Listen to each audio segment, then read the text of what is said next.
Boa noite.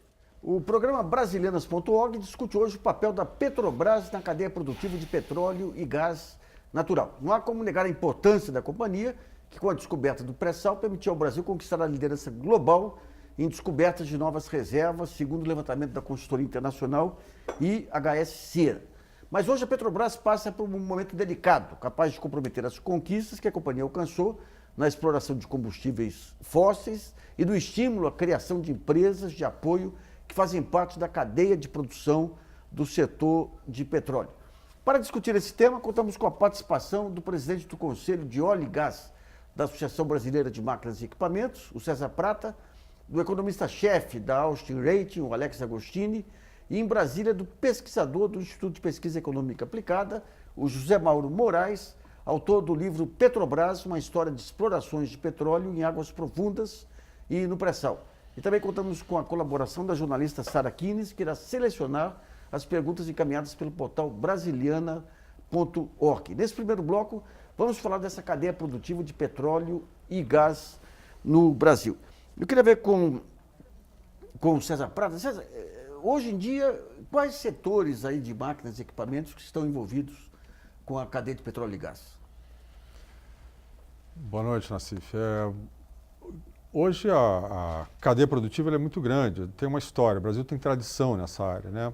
A Petrobras completou 60 anos agora e a cadeia produtiva tem mais ou menos essa idade. A Petrobras teve momentos onde ela estimulou, fomentou a formação da indústria local e hoje é uma indústria importante.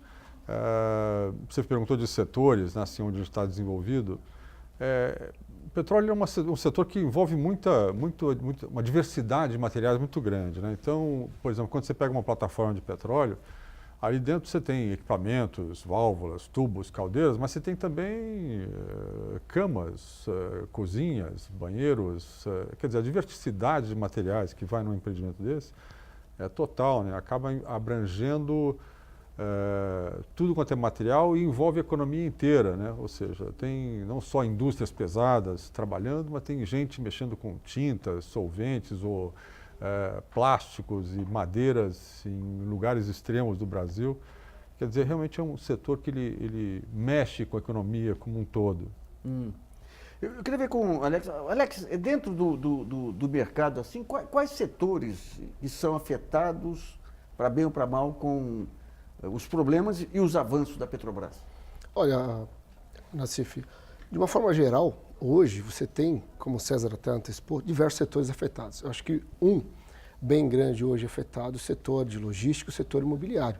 O setor estaleiro, por exemplo, no Rio Grande, hoje demitiu mais de 10 mil pessoas. Então, o setor imobiliário na região está sendo afetado, as pessoas fizeram investimento esperando, em 2011, esperando ter aí uma explosão por conta, explosão no bom sentido, não é? O da indústria naval, né? Isso, da indústria naval, e não houve. A questão do pré-sal ainda patinando um pouco. Então, alguns setores e algumas regiões estão bastante afetados, como eu disse, logística, setor imobiliário. Agora, acaba toda a economia sendo afetada por questões de expectativas negativas que se formou nesse momento, por conta de ser um ícone nacional, a Petrobras, como o César colocou, 60 anos completados recentemente. Então, é claro que isso acaba afetando todos os outros setores, porque neste momento há um encolhimento dos investimentos, não só por parte da Petrobras e os seus fornecedores, mas por parte de todos aqueles que, de alguma forma, vivem esse setor de investimentos, expectativas futuras da economia, que agora está bastante trabalhado, né? Então, agora deixa eu perguntar uma coisa. A Petrobras, ela está num programa de desinvestimento e outras coisas, mas ela tem um conjunto de investimentos que começam a rodar agora. O próprio pré-sal já está com 600 mil, 700 mil barris dia, algumas refinarias já começando a produzir. O mercado ele já tem uma visão clara sobre o que pode ser o caixa da Petrobras, ou o balanço da Petrobras com esses dois movimentos? De um lado, esses apertos aí com o balanço, mas de outro lado, os investimentos que já começam a rodar. Já tem alguma clareza? Não? Não, ainda não. O que tem são informações divulgadas recentemente pela Petrobras, de que, se eu não me engano, eles têm 27 bilhões em dólares no caixa para honrar os compromissos de curto prazo. Curto prazo, leia-se até o dia 30 de junho deste ano, porque se não publicar balanço, tem execuções que podem superar esse valor, né, chegar a 40, 50 bilhões de dólares. Mas há uma expectativa no mercado muito grande e sabe-se no mercado que a Petrobras tem competência sim para voltar a ter fluxo de caixa positivo. Isso não há dúvida, inclusive agora, porque ela aumentou o preço do combustível, ajustou o preço e caiu o preço do petróleo, ou seja, o custo de produção caiu e a receita tem aumentado pelo lado do consumidor. Ok, agora a conta vai ajustando o fluxo de caixa, mas a expectativa futura, por conta de todo esse imbróglio que hoje vive a Petrobras, tem afetado, claro, as ações dela por conta dessa expectativa de um retorno menor ao longo do tempo, já que não tem fôlego para colocar os investimentos em curso. Tá. Agora, talvez o ponto que possa afetar o investidor é saber se o governo vai capitalizar ou não a Petrobras, porque a Petrobras em si, como você disse, ela tem uma musculatura para passar por isso, né? Sem dúvida. A grande preocupação é até que ponto a Petrobras, pela sua própria capacidade, consegue suprir as suas necessidades financeiras, que, como eu disse, até dia 30 de junho tem aí ainda o crédito de segurar a publicação do balanço. Mas se não conseguir até o dia 30 de julho, há uma grande expectativa, e talvez o governo vai seguir nessa linha, pelo presidente recém-impossado, de uma ajuda do Tesouro, que é o seu principal acionista. Se isso acontecer, aí passa-se uma outra discussão. Qual a capacidade do governo brasileiro, no momento de ajuste fiscal, de honrar não só os compromissos da Petrobras, como de todas as outras estatais. Tá, filho. Bom, vamos ao Zé Mauro Moraes, lá em Brasília. Zé Mauro, do ponto de vista de inovações tecnológicas aí, o que o Brasil avançou nesses anos agora com o pré-sal e com os novos desafios aí de águas profundas?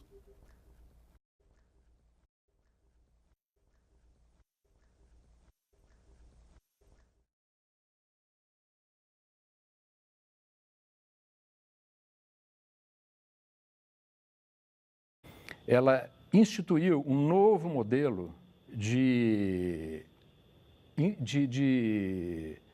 investimentos na área do pré-sal, chamado redes temáticas. Com essas redes temáticas, a Petrobras entrou em negociação com diversas universidades e passou a transferir recursos para que essas universidades investissem em laboratórios, etc. Todos eles dedicados a pesquisas e desenvolvimento segundo as necessidades do pré-sal. Um outro enfoque que nós podemos ver a respeito de pesquisa e desenvolvimento se reside na cláusula de pesquisa e desenvolvimento que as empresas petroleiras em geral, e principalmente a Petrobras, elas têm com a Agência Nacional de Petróleo. Todas as empresas petroleiras que produzem em campos com alta produtividade têm que investir anualmente 1% da receita bruta que elas têm com os campos de petróleo com alta produtividade. Isso aí tem trazido, segundo as estimativas da ANP, um investimento em pesquisa e desenvolvimento e em universidades e centros de pesquisa mais ou menos equivalente a 2 bilhões de reais para o ano de 2015. Isso aí tem movimentado, até agora, cerca de 340 instituições de pesquisa e mais ou menos cerca de 70 universidades. Todas essas instituições de pesquisa, essas universidades, estão recebendo recursos, seja da Petrobras, seja das outras grandes empresas petroleiras que começam a investir e a produzir no setor petrolífero brasileiro e principalmente no pré-sal. Então, é um grande conjunto de investimentos que começa a dar resultado no pré-sal e sem esquecer também os grandes centros de pesquisas que foram implantados na Ilha do Fundão por parte das empresas petrolíferas que fornecem equipamentos e serviços em geral para o setor de petróleo no Brasil. César, de que maneira que essas pesquisas aí, que o setor privado, o setor de máquinas e equipamentos, se insere nesse modelo de pesquisas e inovações tecnológicas? Toda vez que a indústria ela é acionada, ela é demandada, ela tem várias formas de buscar tecnologia. Empresários, via de regra, eles participamos, eu sou empresário desse setor, né? Nós participamos de feiras internacionais, procuramos acompanhar o que está acontecendo no mundo inteiro, em termos de novas tecnologias. Agora, em maio, por exemplo, existe a maior feira do petróleo do mundo, que se chama OTC, lá em Houston, onde eu estarei, inclusive. São nesses eventos que a gente tem contato com as mais modernas tecnologias disponíveis. O que aconteceu no Brasil anteriormente foi no início, as primeiras refinarias, pega as refinarias construídas no Brasil na década de 50, como é o caso da Reduc, lá no Rio de Janeiro, como é o caso da RPBC aqui em Cubatão. Naquele momento, o Brasil ele não tinha recursos, tecnologia e tudo mais. Muitos equipamentos naquele momento foram importados. A partir daquela primeira experiência com importação, né, o Brasil passou por vários programas de nacionalização e a própria Petrobras ajudou a trazer para o Brasil parte daquelas empresas que já estavam fornecendo a elas. Então, nós tivemos na década de 50, 60, a vinda para o Brasil de grupos econômicos importantes. São indústrias que estão aí até hoje, tem tradição aqui já de Brasil, né, tem tempo de Brasil, e são fornecedores habituais da própria Petrobras. Empresas que já existem aqui há 40, 50, 70 anos. Os grandes avanços nos últimos anos foram na área de informática e automação, né? Ou tem outros setores também que você teve avanços significativos? Todo aquele processo de compra e de reserva para a produção nacional, das compras públicas, o que reverteu até agora em ganhos tecnológicos para o Brasil, para as empresas? Olha, todos os esforços que foram feitos lá nas décadas passadas prontamente reverteu em investimento, em indústrias que se instalaram e trouxeram suas tecnologias. Imediatamente após isso, houveram vários programas que, junto com universidades inclusive, que incentivavam os empresários brasileiros a também buscarem e desenvolverem tecnologias, sozinhos ou em parceria com as universidades. Outras épocas são clássicas também, por exemplo, quando foi se aproximando já da realidade do pré-sal, onde nós nos deparamos com uma coisa totalmente nova, né, que são águas profundas, outras pressões, outros desafios. E as empresas tiveram também que buscar, né, informação nesse sentido para prepararem as empresas para atendermos as novas demandas, né? Até algum tempo atrás havia esse mapeamento aí do conteúdo nacional.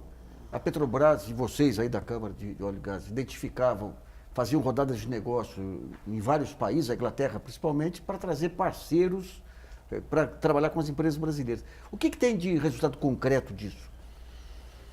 Olha, nós tivemos um grande aliado que foi a crise de 2008.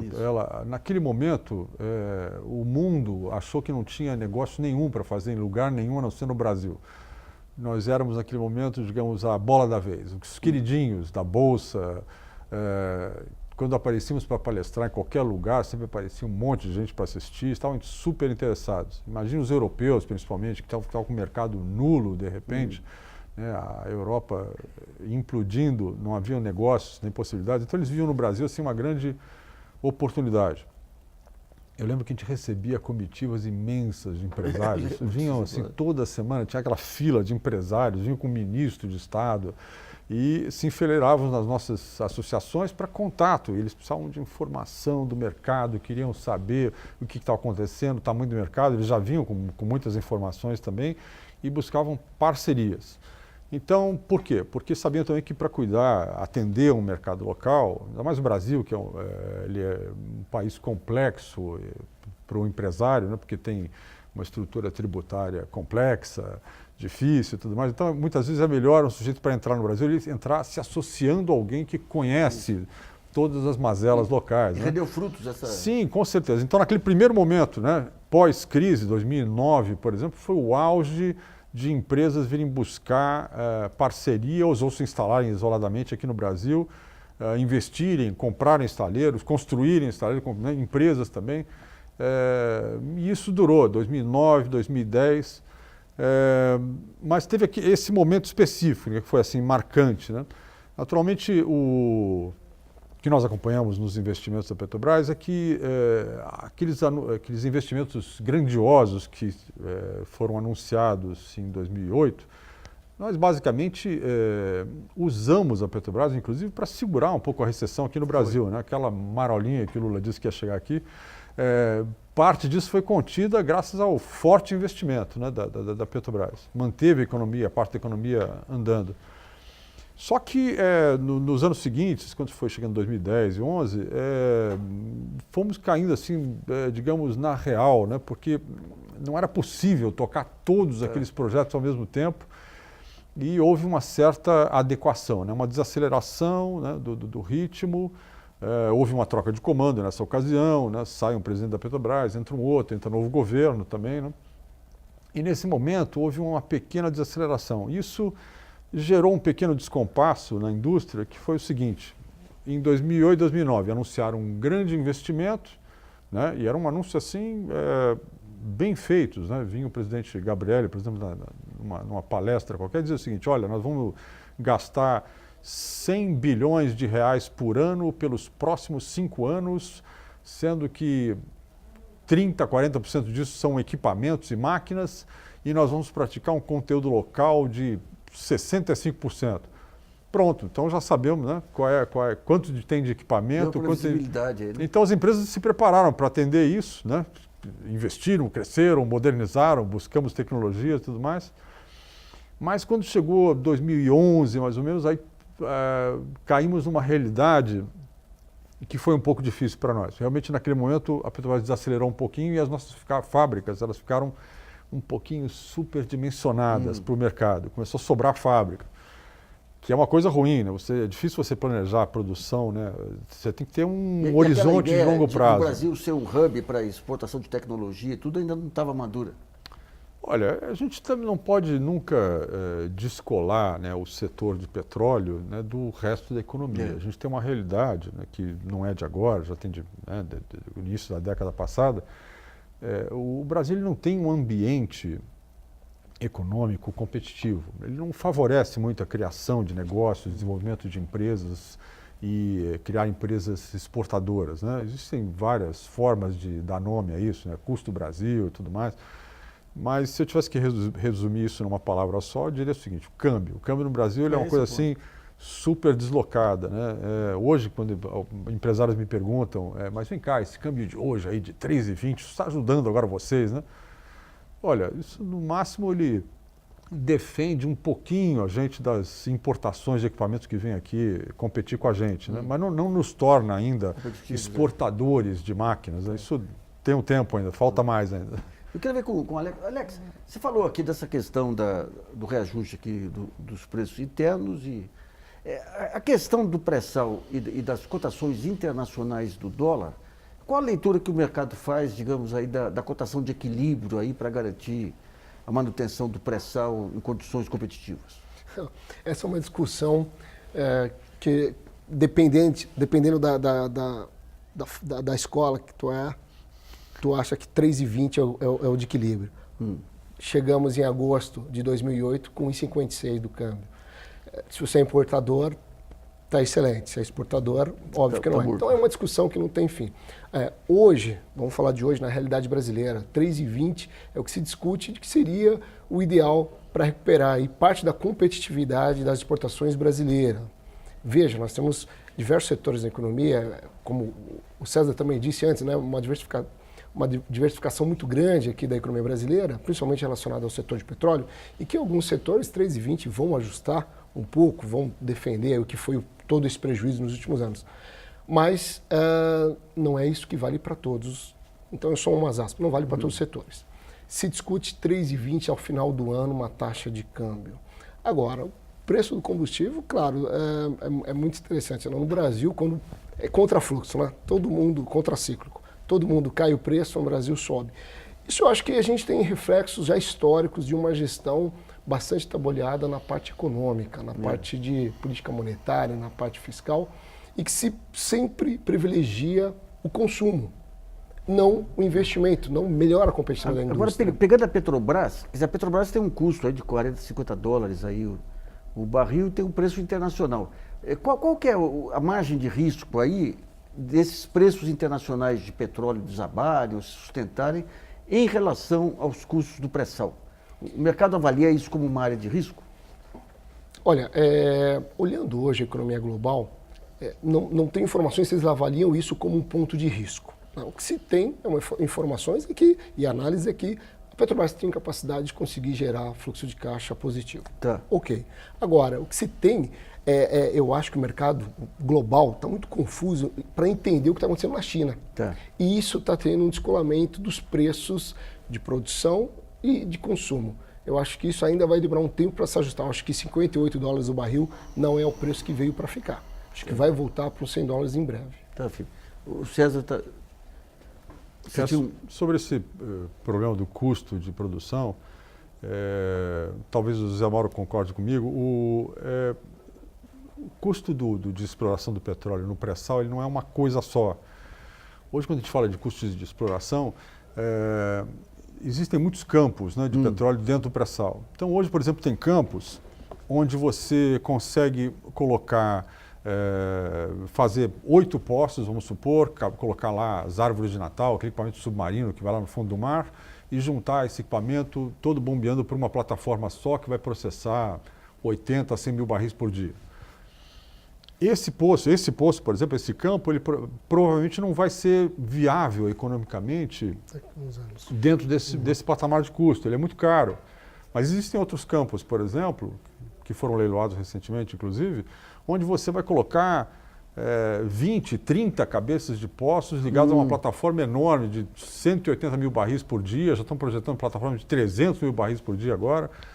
E essa operação, sim, o custo dela operacional por barril é muito mais barato. Então, quer dizer, a gente não pode olhar o custo do pré-sal como uma coisa só, né? Existem campos que continuam sendo ultra viáveis e interessantes economicamente. Talvez um ou outro caia fora dessa faixa, né? Por serem campos assim não tão interessantes. Eu queria ver com o Zé Mauro, até que ponto, de que maneira que a tecnologia, as novas tecnologias estão barateando essa prospecção no pré-sal. Você tem alguma análise de curva aí de custo ao longo dos últimos anos? Olha, na verdade, eu concordo com o César que não existe um problema, na verdade, com relação ao custo do petróleo a $50, tá? O custo de extração da Petrobras está em torno de $15 o barril, de extração somente, né? Adicionando os royalties e o imposto chamado participação governamental, o custo da Petrobras vai mais ou menos para $35, $40. Então, é possível, é viável que o petróleo a $50, $55 viabilize a exploração para a Petrobras. E esse preço não vai ficar a $50. Já há notícias nos Estados Unidos de que o número de plataformas de perfuração que estão perfurando o óleo de xisto norte-americano já diminuiu em 3%, ou seja, já começa a haver uma pequena redução dos investimentos no óleo ou no petróleo do xisto norte-americano. A tendência é que esse preço se eleve um pouco mais e viabilize ainda mais as condições de exploração da Petrobras no pré-sal, que há um fator muito importante que barateia o custo médio de produção, que é a alta produtividade dos poços de petróleo. Cada poço hoje no pré-sal está produzindo, em média, 20 mil barris por dia, o que é uma quantidade enorme, muito alta. Alguns poços de petróleo pré-sal produzem de 30 a 35 mil barris por dia. Então, isso aí reduz muito o custo médio de produção e ajuda a viabilizar, né, a produção ao preço do petróleo em torno de 50, 55. Agora, Nassif, com relação à tecnologia que você perguntou, existe a Petrobras desenvolveu, a partir de mais ou menos 2010, 2011, uma quantidade muito grande de novas tecnologias para a exploração no pré-sal. Ela tem divulgado essas novas tecnologias nos seus relatórios, chama Relatório Petrobras 2011, 2012 e 2013. É possível avaliar, é possível verificar nesses relatórios da Petrobras o tipo de tecnologia que foi desenvolvida para o pré-sal. Várias já foram aplicadas em diversos campos de petróleo e esse é um fato realmente concreto e objetivo. O pré-sal trouxe realmente uma nova oportunidade para a Petrobras para desenvolver novas tecnologias para o pré-sal. Vamos a uma pergunta enviada pelo portal Brasileiros.org, selecionada pela jornalista Sara Kines. Lembrando que o programa é ao vivo e você ainda pode enviar a sua pergunta. Sara. Nós temos uma pergunta do Marcos Nunes, do Rio de Janeiro. Ele diz o seguinte: a Petrobras já deixou de pagar vários fornecedores e suspendeu vários contratos. Quando poderá retomar a realização de obras e investimentos e quanto prejuízo já comprometeu toda a cadeia produtiva relacionada a tais obras e investimentos? A bola é sua, César. Sim, nós somos os grandes vítimas aí desse descompasso. O que está acontecendo hoje é uma coisa bastante séria, bastante importante. Vocês imaginam que todo esse processo judicial que se instalou em torno do nosso negócio de petróleo, ele, acima de tudo, travou os negócios, né? Porque você tem a Petrobras como a grande contratante, embaixo dela as empreiteiras, EPCistas, estaleiros e tudo mais. Parte dessas empresas, né? Bom, e abaixo desses camaradas, os EPCistas, estamos nós, né? A rede de fornecedores, as indústrias de máquinas e equipamentos. Então, parte dessas empresas tiveram seus contratos interrompidos, né? Por conta dos processos judiciais, né? E grande parte das empresas nossas estão hoje com seus contratos suspensos. Então, isso gerou um problema de diminuição de tamanho. Nós estamos hoje reduzindo o tamanho porque esses contratos estão demorando para retomar, né, o seu ritmo. É uma solução que ainda não se sabe onde vai parar. E é um problema que nós estamos estudando uma saída honrosa para isso aí. Porque o que acontece? Imagine o EPCista que recebeu a encomenda para construir as sondas da Sete Brasil, são vários no Brasil, são várias empresas, de repente tem 2 ou 3 delas que estão envolvidas nesse processo e aí, simplesmente abandonaram os seus fornecedores. Os empreendimentos em si, esses que estavam lá sendo tocados, as plataformas, as sondas e tal, elas precisam desse equipamento. Muitos desses equipamentos estão prontos nas nossas fábricas, pintados nos pátios lá, esperando para entregar, mas não tem para quem entregar, porque eventualmente o nosso contratante quebrou, faliu, fechou, está em recuperação judicial. Isso é uma situação bastante desconfortável, mas a gente sabe que tem um pulo do gato aí que a gente precisa junto pensar com a Petrobras. O equipamento ele é necessário para a Petrobras no empreendimento que ela está construindo. Ela sabe disso, nós sabemos disso. Só que entre nós e elas existe essa figura jurídica que está lá com problema, né? Mas esse regime de contratação diferenciada aí não permite a Petrobras assumir? Criou-se uma espécie de imbróglio jurídico nisso, na verdade, porque a Petrobras precisa do equipamento, esses equipamentos já foram parcialmente pagos pelos EPCistas e nós precisamos apenas descobrir um jeito de tirar esse equipamento da fábrica e colocar no empreendimento da Petrobras, passando por cima deste contrato que existe entre nós e o empreiteiro que está arrolado no processo judicial. Então, como fazer isso, né? Então, nesse momento a gente está buscando diálogo, né, com a Petrobras, porque ela precisa do equipamento, esse equipamento já estão pago, porque o EPCista contratou, já pagou metade do negócio. Já então, tem uma solução à vista, não? Não. Tem um grupo de trabalho pensando nisso? Olha, a ABMAC, a associação que representa 6.800 indústrias, né, que eu represento, ela criou uma sala de crise para isso. O negócio é grave, né, porque dentro dos EPCistas já foram mais de 50 mil pessoas despedidas nesse início de ano por conta dessa crise.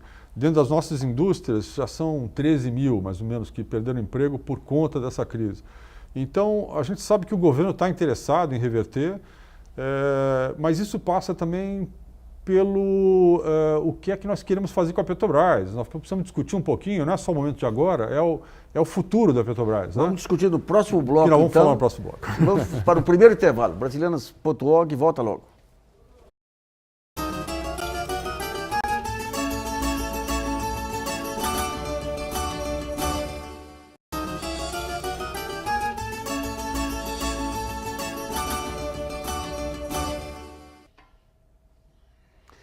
Voltamos a apresentar o programa Brasilianas.org, que discute hoje a cadeia produtiva de petróleo e gás no país. Nesse segundo bloco, vamos falar também do que se espera para a Petrobras a partir dessa crise e das reestruturações que estão a caminho.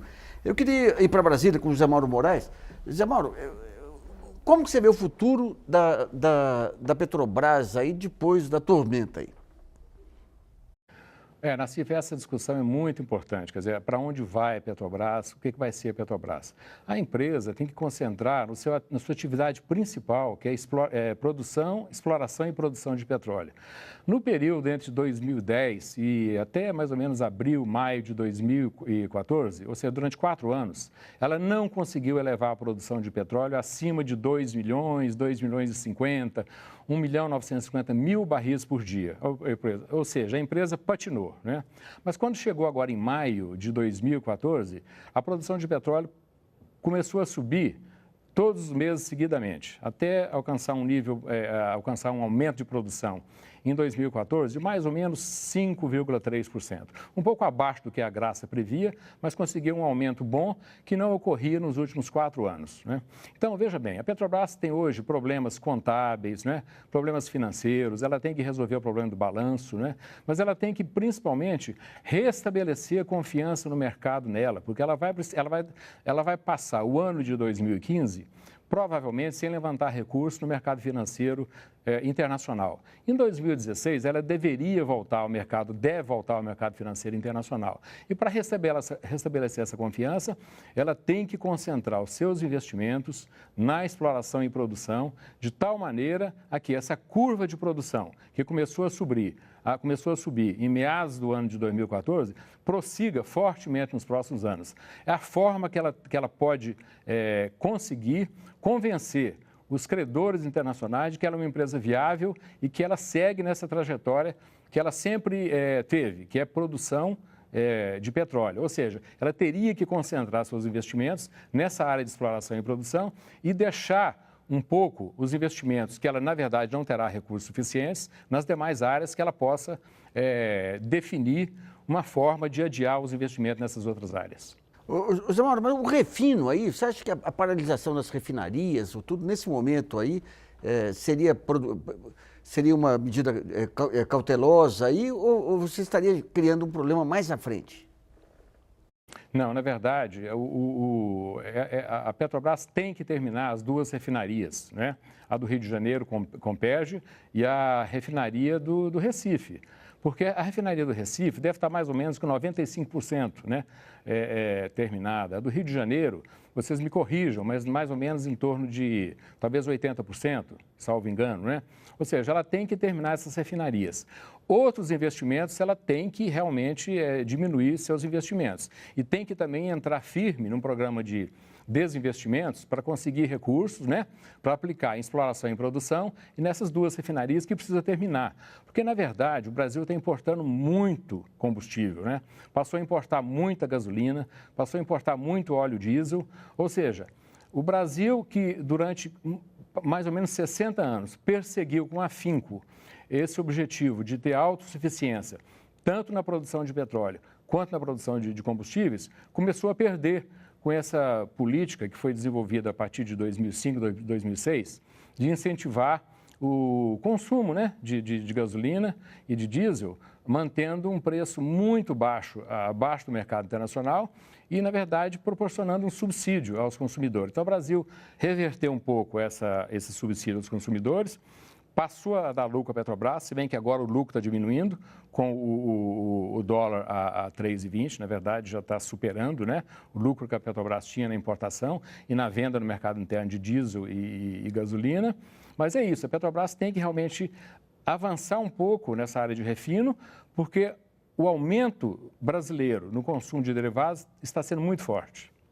César, esse modelo de desinvestimento e de concentrar em produção, de que maneira que afeta o seu setor?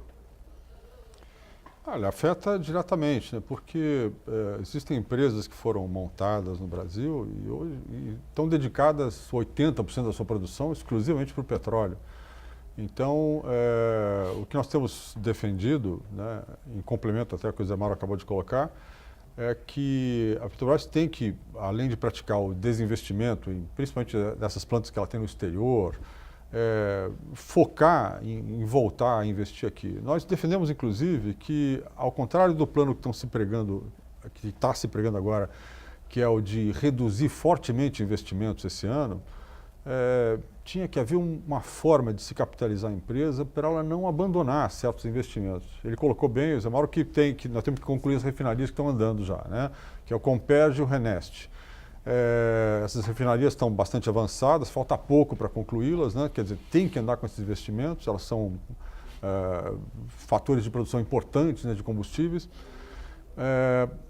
Mas nós achamos ainda que precisava criar-se uma forma de capitalizar a empresa tentou-se isso com a cessão onerosa recentemente, não deu muito certo.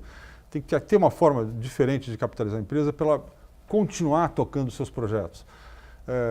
O que nós calculamos hoje é que se a Petrobras simplesmente não investir, não continuar investindo em novos projetos, talvez o caixa da empresa se estabilize, resolva rapidamente, ela volte em 2016 a investir. Só que o Brasil não vai para frente, né?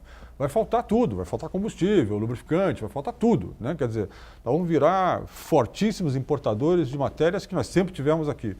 Então, quer dizer, esse conceito de resolver o caixa da Petrobras simplesmente cortando investimento, para nós não é a saída natural. E nós tínhamos que dar capacidade para a empresa para ela voltar a investir, né? Os problemas seria aporte do Tesouro.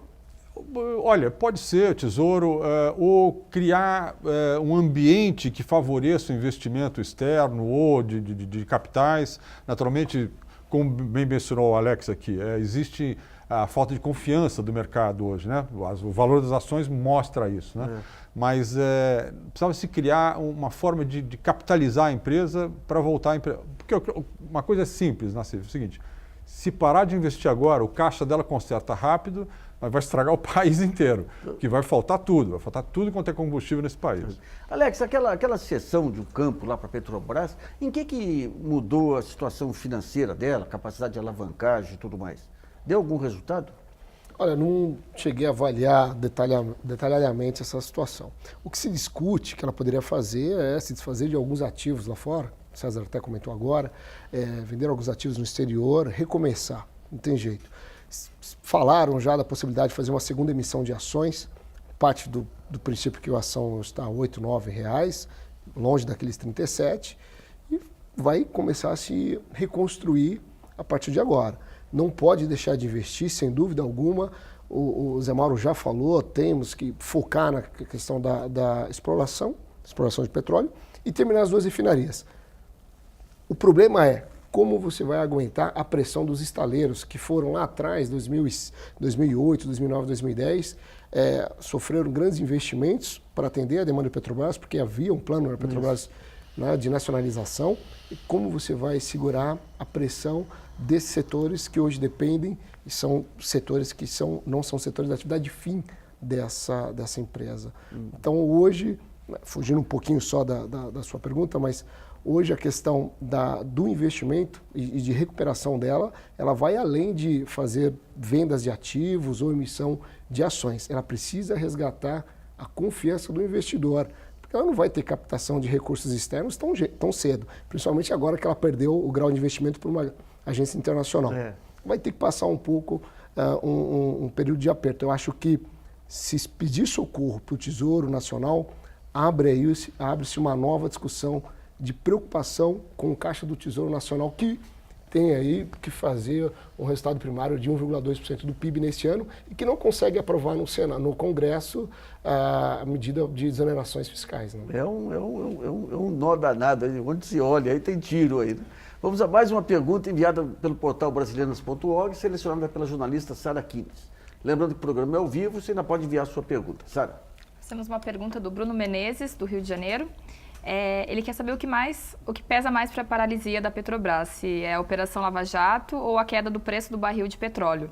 Se é possível retomar os investimentos estancando a crise gerada pela Lava Jato sem o aumento do preço do barril. Zé Mauro. Olha, sem aumentar o preço do barril, veja bem, é claro que seria muito melhor para a Petrobras, inclusive para a imagem dela, para os lucros dela, que o preço do petróleo aumentasse um pouco mais, chegasse a $70 o barril. Então, esse preço a 55 realmente coloca dúvidas sobre os investimentos a longo prazo da Petrobras. Porque os investimentos em petróleo são realizados visando um prazo de 5 ou 8 anos na frente, né? Então, é claro que com o barril a 55, a Petrobras talvez diminua um pouco o ritmo dos seus investimentos e não vai conseguir realizar os planos de investimentos que ela tinha há 2, 3, 4 anos atrás. Mas, enfim, ela vai concentrar seus investimentos em exploração e produção para crescer no curto prazo, no ano de 2015, 2016, 2017, a produção de petróleo para demonstrar que ela é viável e que ela consegue concentrar e aumentar a sua produção naquilo que ela pode fazer melhor, que é a produção de petróleo, principalmente no mar, em águas profundas e no pré-sal. Vamos ao segundo intervalo e Brasilianas.org volta já.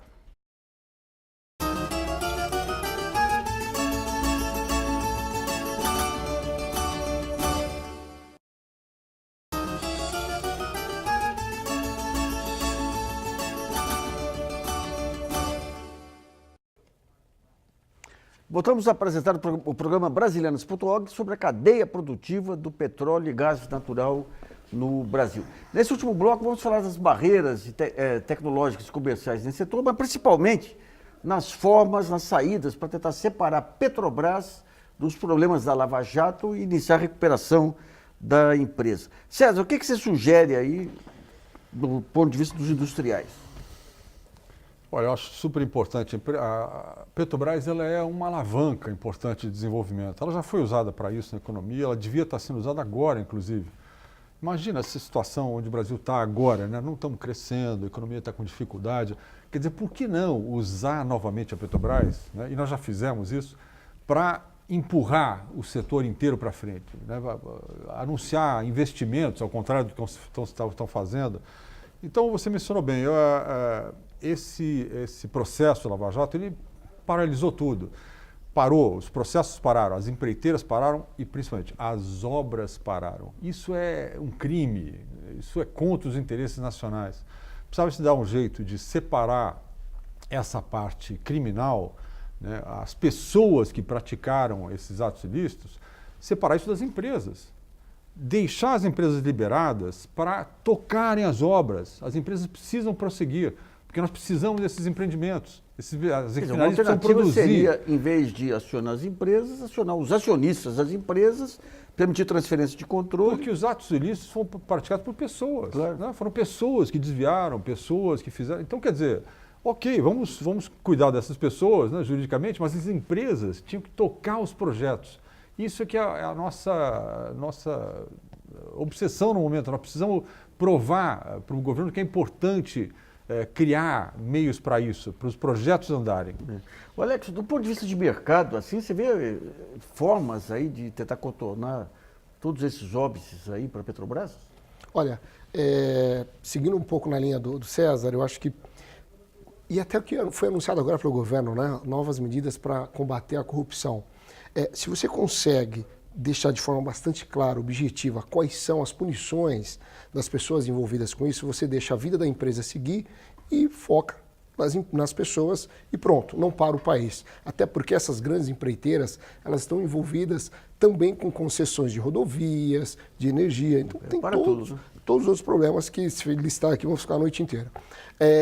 Do ponto de vista de mercado, que vai mudar a perspectiva de longo prazo para a Petrobras, voltar a ter investimento, comprar papéis e, portanto, estimular a economia ao longo do tempo, é a credibilidade na gestão da Petrobras. Eu acho que, infelizmente, o governo foi infeliz, infelizmente feliz, mas a redundância, nesse caso, se faz necessária porque, infelizmente, porque o Brasil precisava dar um choque de credibilidade. E foi uma decisão infeliz porque foi uma saída caseira do governo ao indicar o Ademir Bendini. Eu acho que teria que ter trazido alguém com competência do mercado e do setor, né? Uma competência técnica, tem uma biografia técnica que o mercado daria o crédito à Petrobras, mesmo diante desse momento bastante delicado. Agora, Alex, o estado de espírito hoje do país e do mercado, aí qualquer solução, você não acha que... Hoje em dia, se a Dilma fala A, o pessoal fala devia ter falado B. Se fala B, devia ter falado A. Porque a Petrobras ela tem um problema de balanço, um problema de governança e um problema financeiro aí, de reestruturação dessas dívidas todas, né? O grande problema agora, seria antes de indicar o Bendini, quem, em sã consciência, assinaria um balanço da Petrobras, seria um cheque em branco, né? Então, ninguém do setor privado faria isso, assumiria a Petrobras nessa condição. O que deveria ser feito, que o governo deixou chegar no limite? Petrobras, com a Graça Foster, assina o balanço, junto com a Price, ou adota-se uma outra auditoria, divulga-se o balanço, as claras, independente do tamanho do problema, reconhece o prejuízo e aí inicia uma nova vida. O problema é que o governo ficou sempre tentando... 6 meses, 8 meses aí, porra. E até agora nada. Mas só para a gente tentar entender um pouquinho a parte de balanço. Aí. Uma coisa é fazer aquele ajuste de balanço em função das expectativas de retorno financeiro e tudo mais. Agora, medir a corrupção. A corrupção era paga pelo fornecedor. Tem maneira técnica aí de você medir corrupção e lançar no balanço? Não, olha, é muito difícil. Na verdade, a auditoria ela vai pegando quais são as deficiências de caixa com os pagamentos que foram ocorridos. Né? Saiu muito mais do caixa do que se honrou como uma nota fiscal de pagamento. O mínimo que se faz. Ou seja, ao longo do tempo poderia, como hoje acontece nos bancos, que ele tem dúvidas de devedores duvidosos, ele faz provisionamento. Vai fazendo provisionamento na medida que os balanços vão sendo divulgados, vão reconhecendo, vamos chamar os esqueletos do passado, e aí lá na frente vai ter uma coisa mais pronta, conhecendo o tamanho desse rombo, que se deixou hoje, de fato, é impossível medir o tamanho desse rombo. Vamos a outra pergunta enviada pelo portal brasileiras.org, selecionada pela jornalista Sara Quines. Temos uma pergunta do Jefferson Maciel, do Vale do Paraíba, São Paulo. Ele cita os exemplos na Europa, Estados Unidos e Japão, que já estão investindo em outros combustíveis para ficar menos dependente do petróleo. Uma delas, a biologia sintética, né, a biomassa. E ele quer saber se não corremos o risco de ficarmos para trás mais uma vez, já que essas grandes nações estariam investindo na economia verde e o Brasil continua nos hidrocarbonetos. Zé Mauro, você acha que o ciclo do petróleo vai acabar logo ou ainda tem um longo tempo pela frente? Não, na verdade, com o preço do petróleo a 50, 60, 70 dólares, na verdade diminui um pouco o incentivo no investimento nas outras tecnologias. Não diminui, não acaba, mas diminui um pouco o incentivo. Eu acho que o petróleo, sendo uma fonte ainda relativamente barata de energia, ainda vai continuar por muitos e muitos anos à frente. E é importante, não temos outra forma, né? Porque nós não podemos substituir essa quantidade enorme de energia que provém do petróleo, que representa hoje mais ou menos 35% da matriz tecnológica mundial, vem do petróleo, né? E veja bem a importância do petróleo. Se nós não tivéssemos descoberto petróleo no pré-sal, que precisa ser produzido, né? O petróleo está lá embaixo. Se nós não tivéssemos descoberto petróleo no pré-sal, as reservas brasileiras estariam hoje em torno de mais ou menos de 11,5 bilhões de barris. Com o pré-sal, as reservas vão mais ou menos para 55 bilhões de barris. Só o petróleo descoberto até agora no pré-sal. Com as reservas anteriores de 11,5 bilhões de barris, a Petrobras teria reservas para produzir somente durante 14 anos.